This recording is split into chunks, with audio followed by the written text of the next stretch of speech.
Graça e paz, meus irmãos. Uma alegria imensa poder voltar neste dia do Senhor, voltar para a sua casa no sentido espiritual, né? Quando todos nós estamos reunidos, em nome de Jesus, formamos a grande casa, né? Essas paredes nos abrigam, então é um templo abrigando outro templo, um templo dentro de outro templo, né? O templo material acolhendo o templo espiritual. Nós louvamos a Deus por todas as bênçãos que Ele tem recebido, que Ele tem derramado, né? Sobre as nossas vidas. Recebi o convite para estar aqui hoje, mais esta vez, e fiquei feliz de poder atender o convite dos irmãos. O texto que eu pretendo ler para nós meditarmos um pouquinho na palavra é o texto de Atos dos Apóstolos, capítulo 20, versículos 7 até o versículo 12. Diz assim a palavra: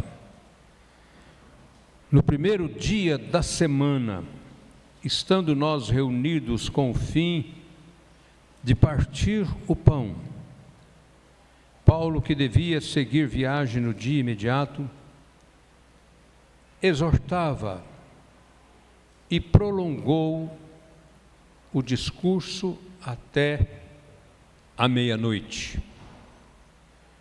Havia muitas lâmpadas no cenáculo onde estávamos reunidos. Um jovem chamado Eutico, que estava sentado numa janela, adormecendo profundamente durante o prolongado discurso de Paulo, vencido pelo sono, caiu do terceiro andar abaixo e foi levantado morto. Descendo, porém, Paulo inclinou-se sobre ele e, abraçando, disse: Não vos perturbeis, que a vida nele está. Subindo de novo, partiu o pão e comeu, e ainda lhes falou largamente até o romper da alva, e assim partiu. Então conduziram vivo o rapaz e sentiram-se grandemente confortados. Louvado seja Deus pela sua santa e bendita palavra. Paulo está em viagem missionária, indo de Macedônia para a Grécia.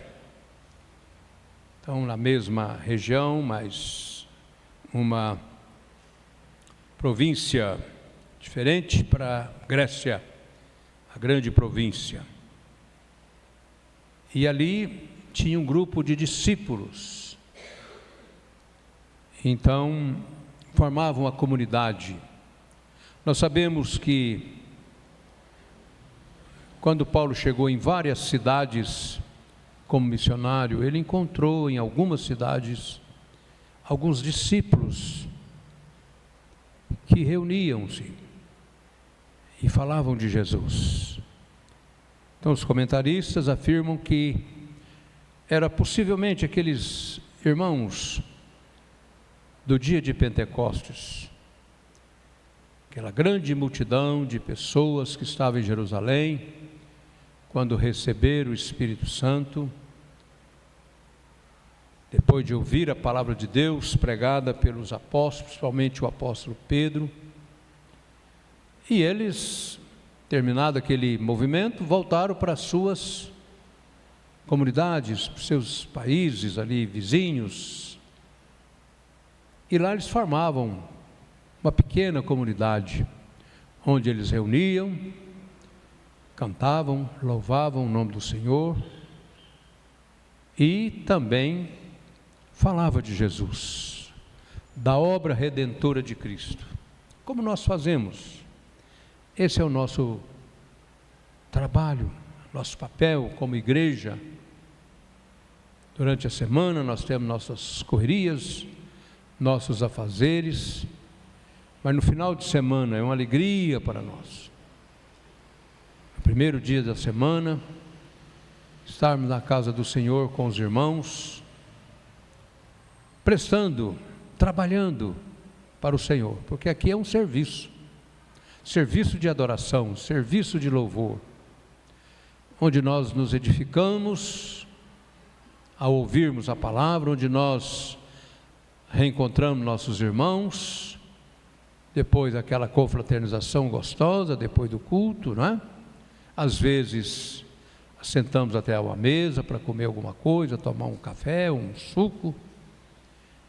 Isso é o espírito da igreja, é o espírito comunitário, né? E aqui o apóstolo Paulo, ele estava então nesta cidade de Troade, e diz que lá, naquele culto, era um domingo, primeiro dia da semana, como nós estamos reunidos aqui. Porque o nome domingo é o nome que veio depois. Aí latim, grego, latim, pessoal que entende aí do vernáculo, né, das línguas, é que sabe definir isso. Mas é o primeiro dia da semana. Então, para seguir aquele sistema de sétimo dia, e depois do sétimo dia encerrava a semana, então começava uma nova semana. Então os adventistas, que são muito exigentes nessa parte, né, acham que o dia da igreja a igreja deles se reunir é o sábado, para seguir o exemplo lá do Velho Testamento e tal, e que os discípulos estavam reunidos sempre aos sábados. Mas aqui fala do primeiro dia da semana. O sábado era muito complicado nas comunidades judaicas, né? Mas fora da comunidade judaica era tranquilo. Então a igreja fora da comunidade judaica não foi difícil entender que o primeiro dia da semana era o dia de reunir a igreja. É o sábado cristão, o sétimo, né? Não o sétimo, mas o primeiro, prioridade. Primeiro dia da semana, em primeiro lugar, o reino de Deus. Começamos uma semana na casa do Senhor. E o sábado hoje ficou sendo, sábado propriamente dito, o último dia, né? Então, domingo, a palavra domingo vem de domino, de domínio, que quer dizer Senhor. Então, ganhou-se o nome de domingo por causa do dia da ressurreição. Foi no dia que Jesus ressuscitou. Como a ressurreição de Cristo é o maior acontecimento de todos os séculos. Há muitos grandes acontecimentos durante os séculos, mas nenhum acontecimento supera este dia. Foi o dia que Jesus, ele destruiu, ele detonou, ele venceu a morte, porque ele morreu na sexta, foi sepultado, na sexta mesmo ele foi descido da cruz, foi sepultado, ficou lá na sexta depois das 15 horas em diante, o sábado todo ele estava no túmulo, e como veio o primeiro dia da semana, os discípulos reuniram, agora nós podemos, vamos lá no túmulo, vamos lá ver como é que está o túmulo, onde nós sepultamos o nosso Senhor, o nosso Salvador, aquele que deu a sua vida por nós. E chegaram lá, tiveram aquela surpresa, né? O túmulo estava aberto. o túmulo estava vazio. E aí ficaram perplexos, né? Ficaram ali. Então o próprio Jesus, vendo a preocupação deles, num certo momento, ele fala: por que vocês estão procurando aquele que vive? E aí, quando conheceram que era Jesus, suas mãos ali com as cicatrizes dos cravos, seus pés, mas ele de pé. Eu disse para vocês que eu morreria, mas no terceiro dia eles não achavam aquilo muito estranho, né? Bom, aí sim, agora Jesus, ele está acima de todas as coisas, né? Tudo que ele falou, tudo que ele ensinou, tudo que ele fez, todos os exemplos de vida dele, para nós tornou-se uma coisa fantástica, uma coisa gloriosa, porque a morte não pôde detê-lo nas sepulturas, a morte não pôde segurá-lo na sepultura. Então a morte é um inimigo vencido, meus irmãos. É um grande inimigo, mas ele é vencido. Ela ainda triunfa, ela ainda faz o trabalho dela, nos ceifar na hora de cada um de nós partirmos. Ela continua, mas ela sabe que isso é temporário, isso não é definitivo, porque nossos corpos vão para a sepultura, mas o nosso espírito sobe para Deus, se temos Cristo, se morremos com Cristo, então Ele nos recebe na glória celestial. Quando Ele voltar, diz que voltaremos com Ele, nossos corpos, se estiver na sepultura, ressuscitarão, para ser igual ao corpo dele, glorioso, imortal. Esse corpo hoje ele é mortal, mas no dia da ressurreição, os que forem ressuscitados com Cristo, seus corpos serão restaurados, sairão da sepultura, seus ossos se unirão, e serão corpos glorificados para habitar no céu. E os ímpios, se estiverem mortos, seus corpos também serão eternizados, mas não glorificados, porque passarão pelo juízo para ser lançado física e espiritualmente no lago do fogo. Hoje os ímpios morrem, suas almas vão para o inferno, separação de Deus, seus corpos ficam na sepultura. Os justos também, os cristãos também morrem, seus corpos vão para a sepultura, mas seus espíritos vão para Deus, vão para a presença de Deus. No dia que Jesus voltar, nossos corpos serão refeitos, nossos corpos serão restaurados, para ser igual ao corpo de Jesus. Igual ao corpo de Jesus. O corpo de Jesus, quando os discípulos reunidos com Jesus, sem Jesus ali, portas fechadas, tudo trancado, e eles reunidos, tristes, Jesus entra e se coloca no meio deles, sem arrombar portas. Milagre da ressurreição, né? Então, quando eles viram que era Jesus, ficaram felizes, boquiabertos. Então, isso é o que vai acontecer.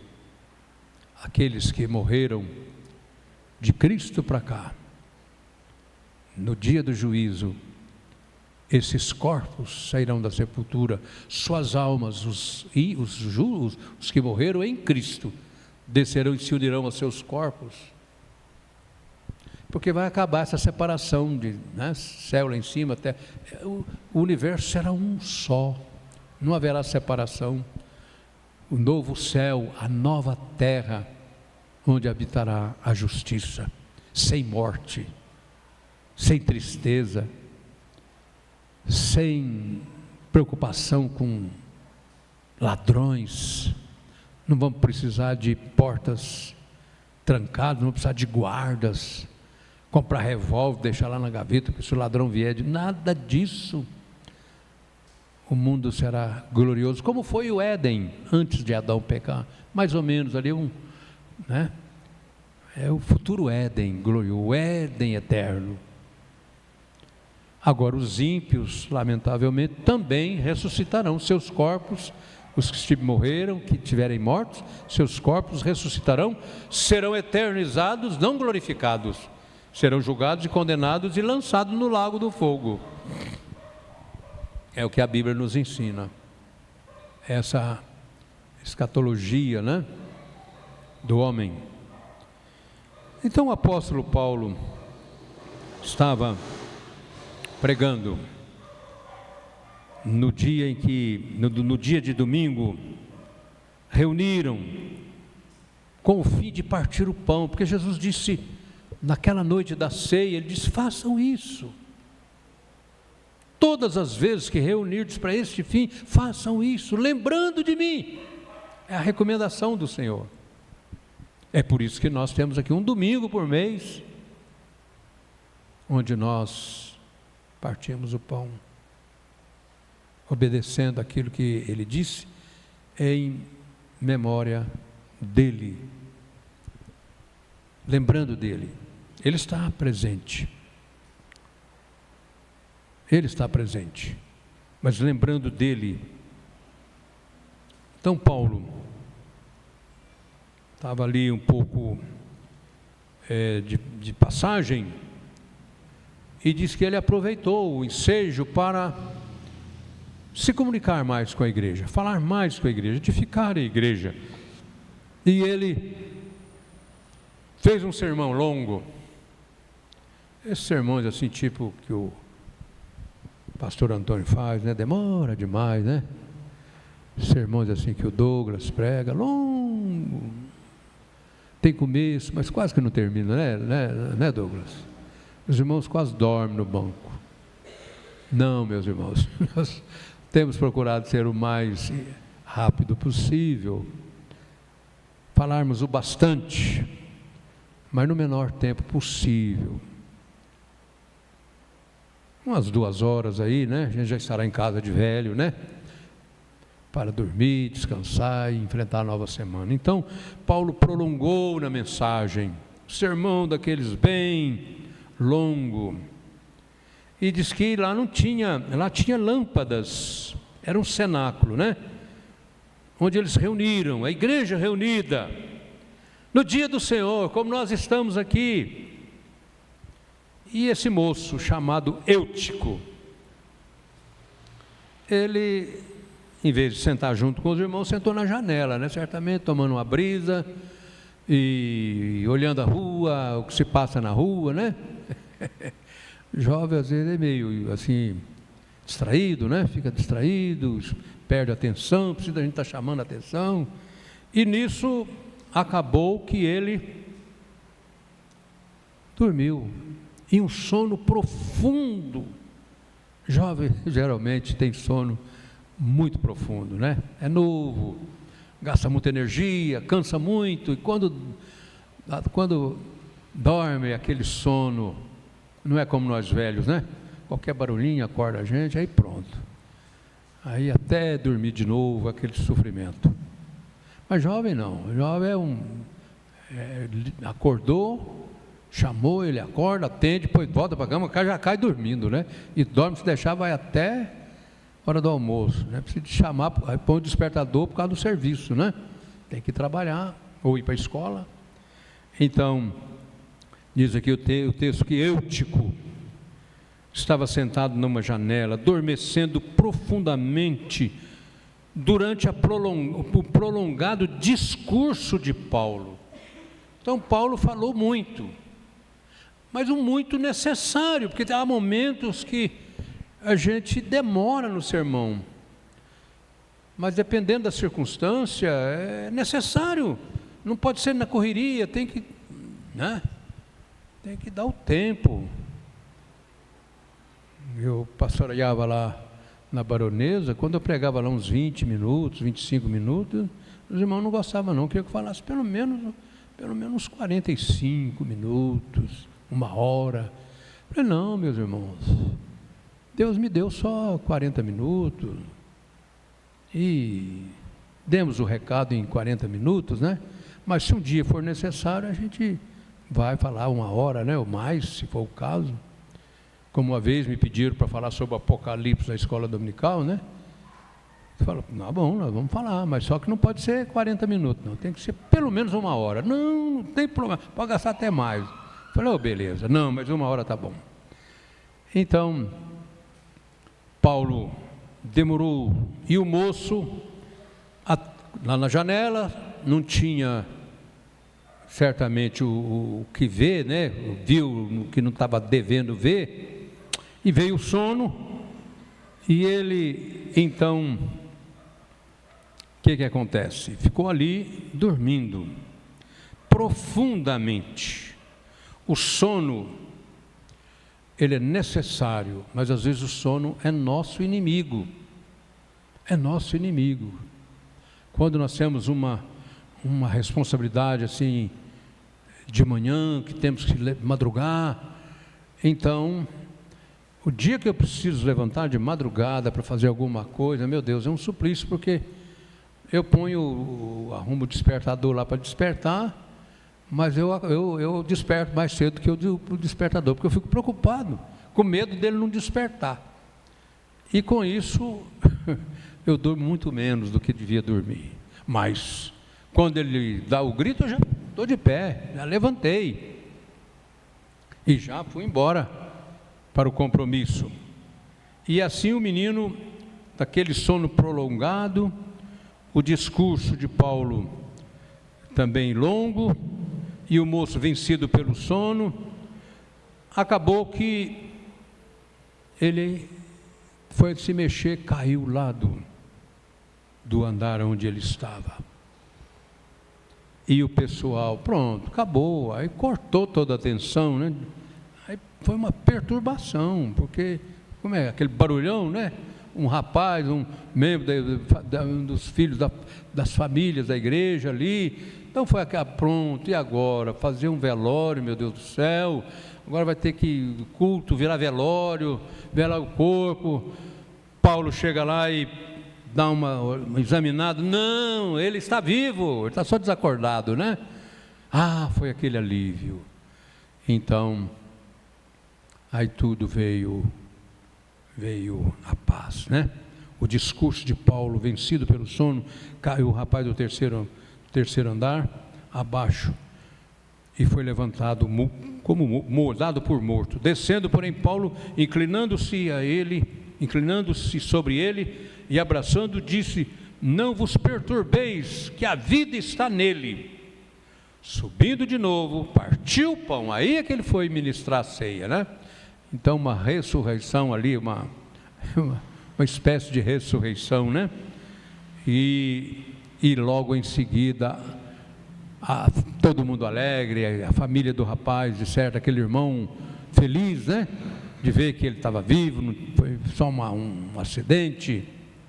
E Paulo então pôde partir o pão, comeu, e depois de dar a Santa Ceia, continuou pregando largamente, até o romper da alma, uma vigília de pregação, uma vigília de pregação.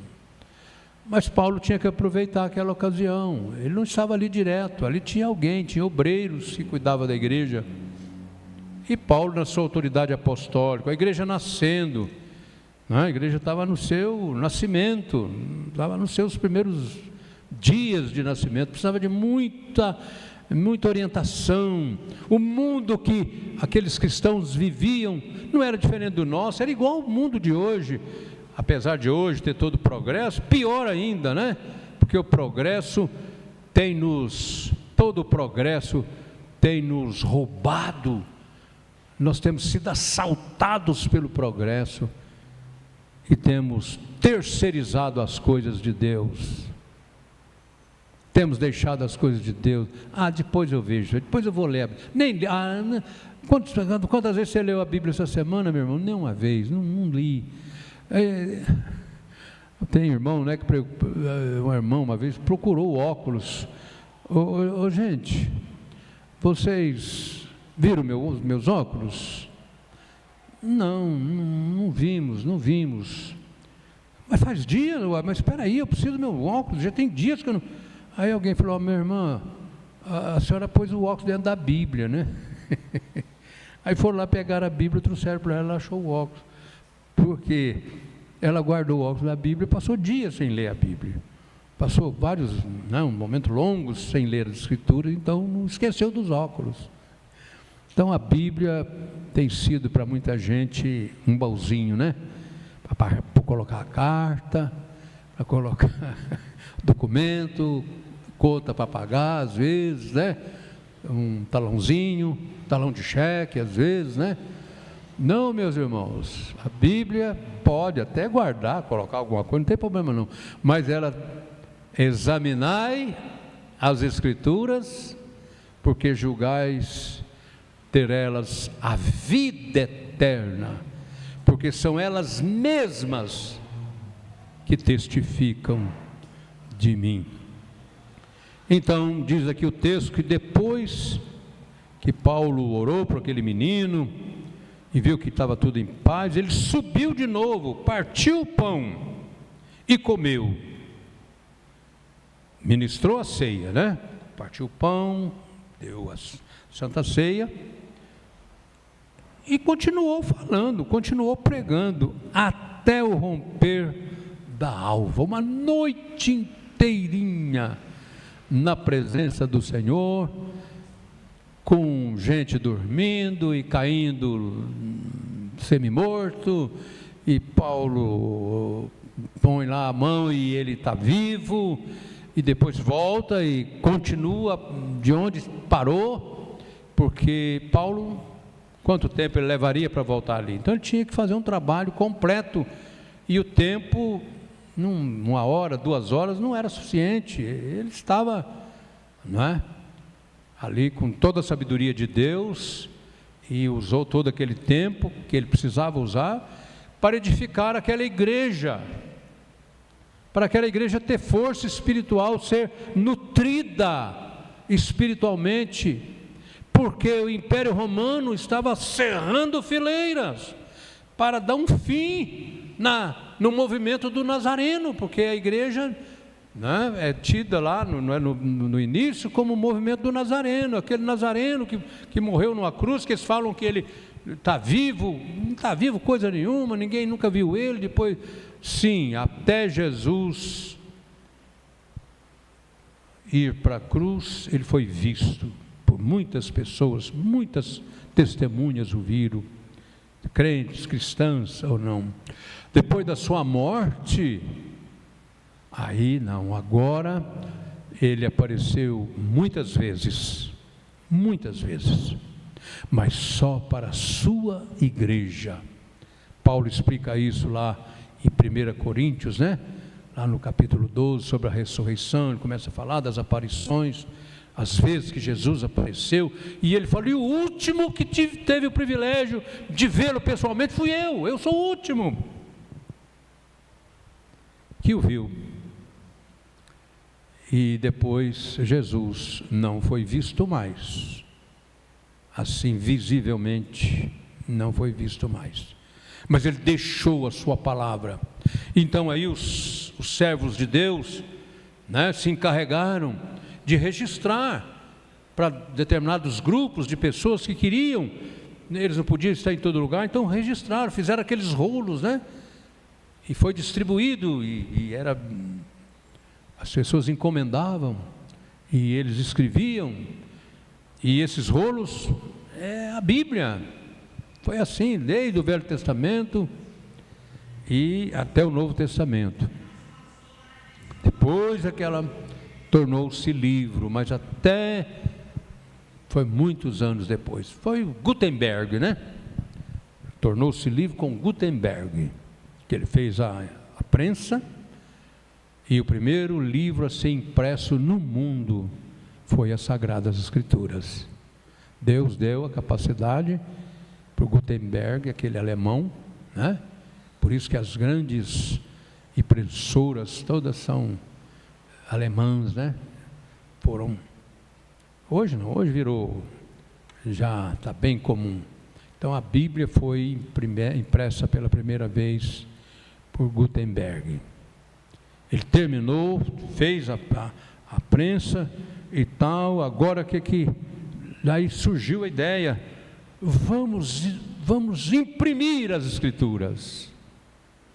E hoje aqui em Barueri nós temos ali perto do Carrefour a Sociedade Bíblica do Brasil. Lá imprime cerca de milhares de Bíblias por dia, de todos os tipos e tamanhos, até em braille. Nós temos a Bíblia em braille para os cegos. Graças a Deus, a palavra do Senhor, ela corre velozmente, né? A palavra de Deus voa. Então, os países comunistas, as igrejas, tem lá aquela igreja, aquela missão dos balões nos Estados Unidos, né?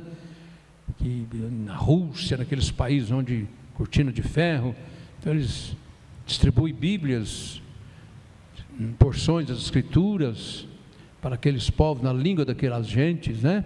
Não pode entrar lá missionário para pregar, então eles semeiam. De repente está surgindo lá grupos reunindo, como Paulo estava reunido aqui, né?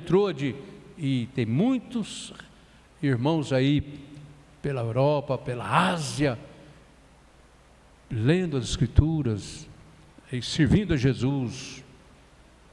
E quando Bíblias às vezes são pegas, são queimadas, né? São destruídas, pessoas são presas, mas a palavra do Senhor, o Senhor disse, a minha palavra não voltará para mim vazia, sem primeiro ela realizar aquilo para qual ela foi enviada. Ela foi enviada para quê? Para nos trazer o conhecimento de Deus, do plano de Deus, da vontade de Deus para a nossa vida,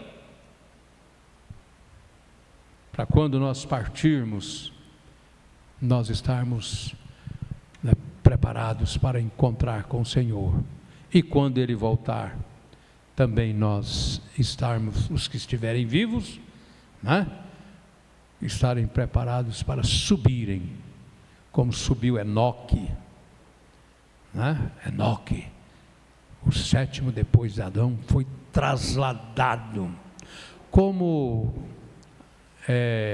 Filipe, né? Foi Filipe, o evangelista Filipe, ele entrou naquele carro com aquele eunuco de Candace, e o eunuco já estava com um rolo, olha bem, já tinha um rolo das Escrituras, do Velho Testamento, e o Filipe, o Espírito Santo, corre ao lado desse carro, e ele então chegou ao ouvido, viu que o homem estava lendo, e então ele perguntou para o egípcio,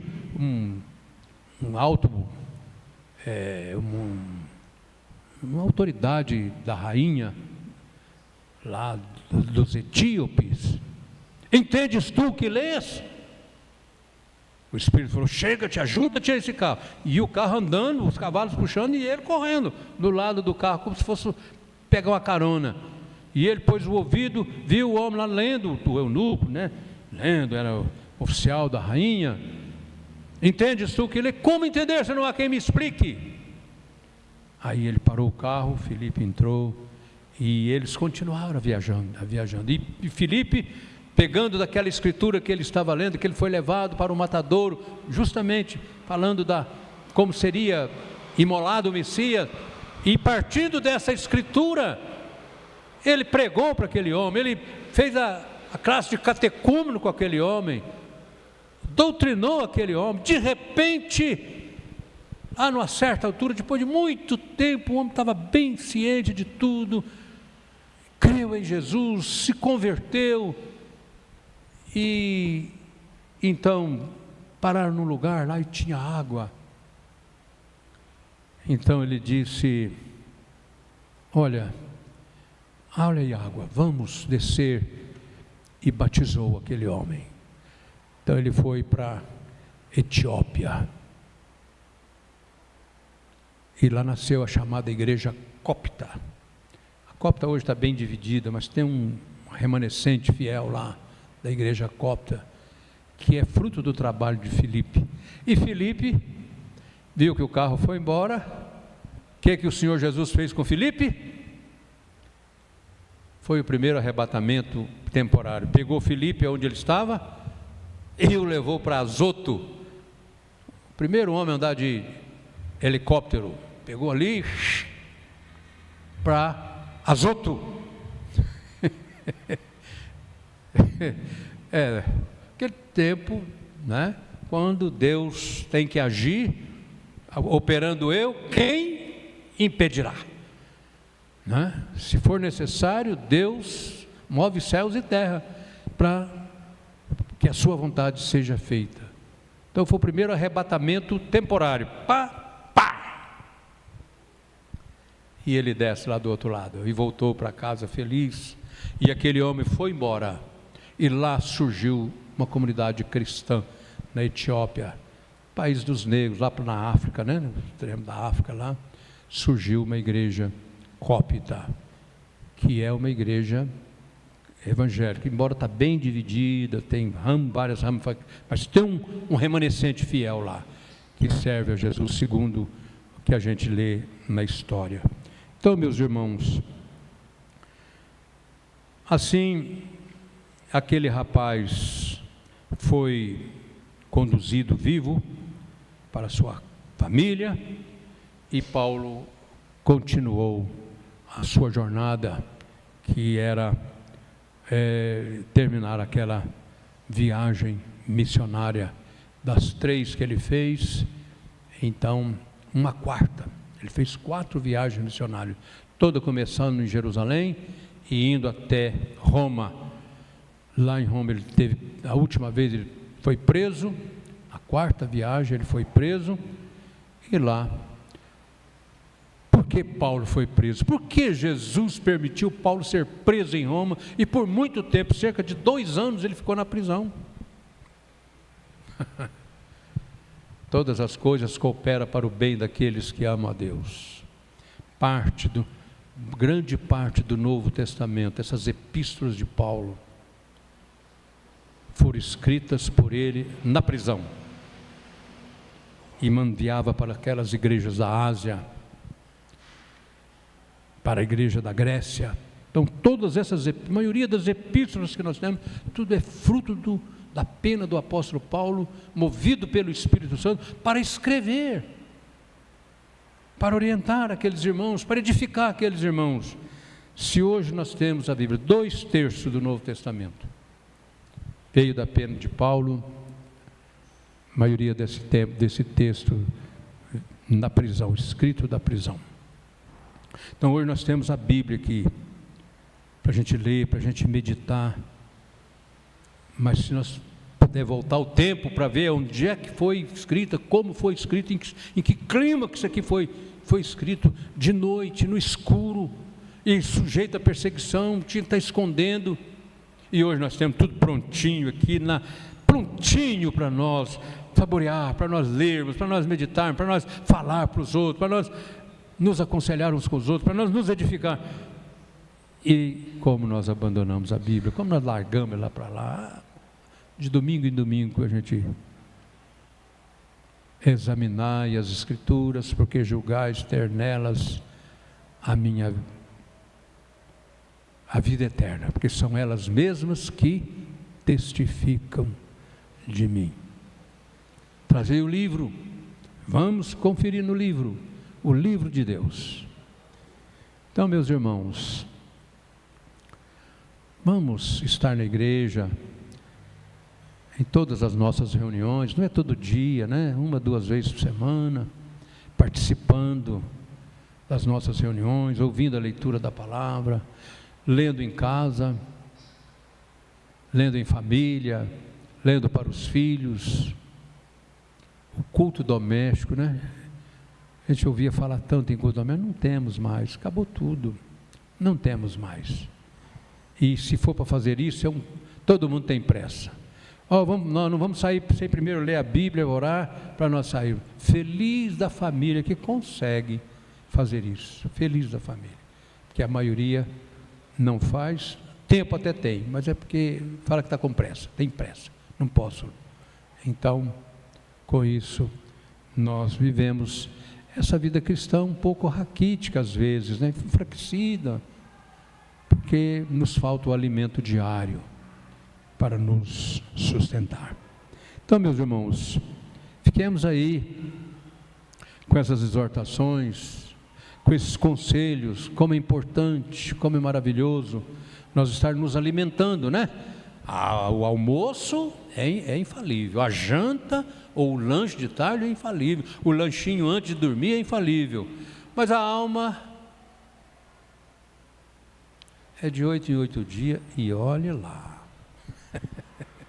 Por isso nós ficamos meio raquíticos espiritualmente falando, porque não nos alimentamos espiritualmente. Que Deus assim nos abençoe, que Deus nos dê da sua graça. Eu vou orar e vou louvar o Senhor, e depois do solo, então, nós impetraremos a bênção.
Excelso Deus, Senhor da eternidade,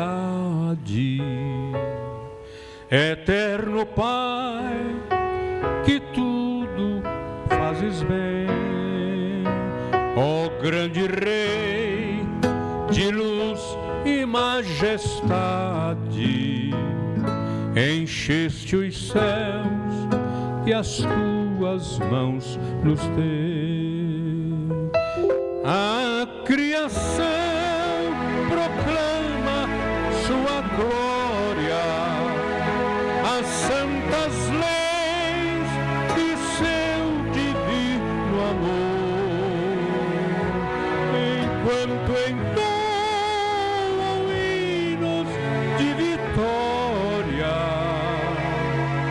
os coros de anjos em eterno louvor.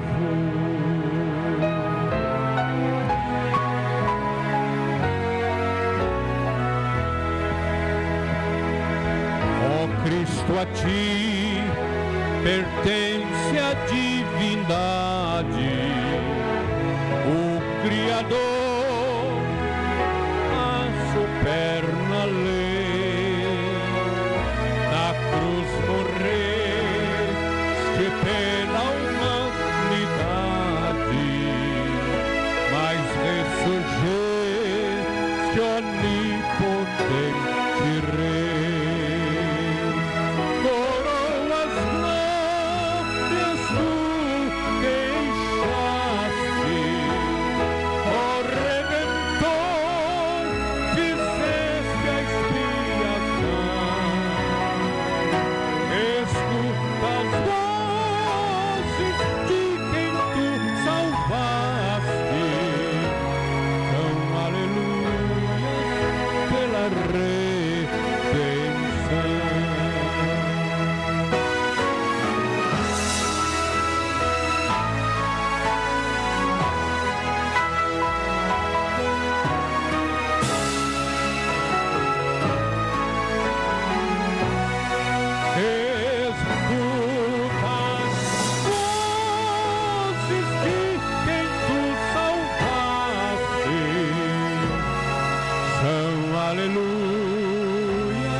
nosso Senhor.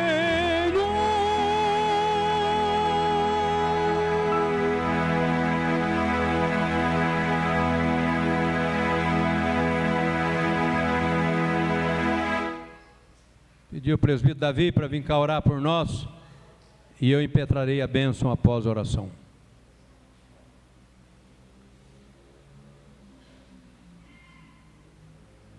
Aqui, Davi, microfone.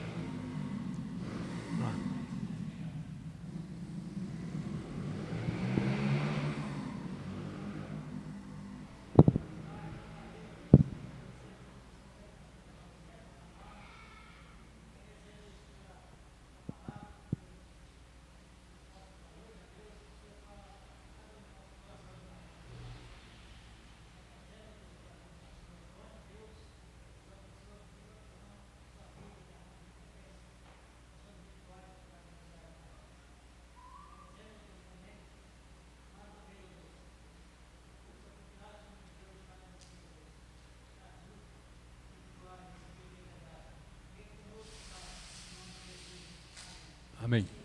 Recebamos então, irmãos, a bênção. Fiquemos de pé. E agora, irmãos, que a graça do nosso querido Senhor e Salvador Jesus Cristo,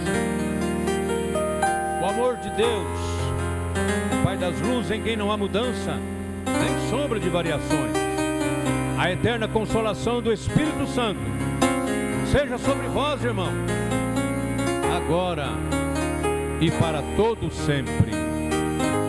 Amém.